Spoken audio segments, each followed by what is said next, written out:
Mange, il est Allah unique. C'est une erreur que beaucoup de personnes font en récitant le premier verset de la sourate Al-Ikhlas. قل هو الله أحد. Ici, il est très important de dire qul, qui est le verbe dire conjugué à l'impératif, donc dit.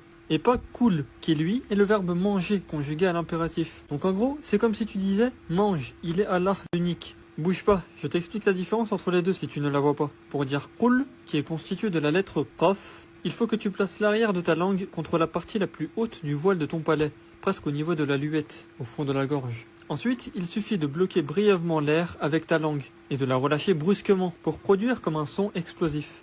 Qul. Alors que kul, lui, qui est constitué de la lettre kef, il se prononce exactement comme le K en français. Donc ça fait un son plus doux. Et dans ce cas, la langue va être placée sur le palais, mais plus proche de la bouche, vers l'avant du palais. Deuxième erreur que j'entends souvent dans la même sourate.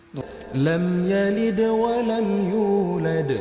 Ici, il faut bien prolonger le mot yuled, et pas juste dire yuled d'une seule traite. Et oui, en arabe, les prolongations sont très importantes, car elles peuvent parfois complètement changer le sens des mots. Donc ici, comme il y a la prolongation waw, on dira yuled, qui est la forme passive du verbe walad, et qui signifie engendrer ou donner naissance. Voilà, n'hésite pas à partager l'info autour de toi, et abonne-toi.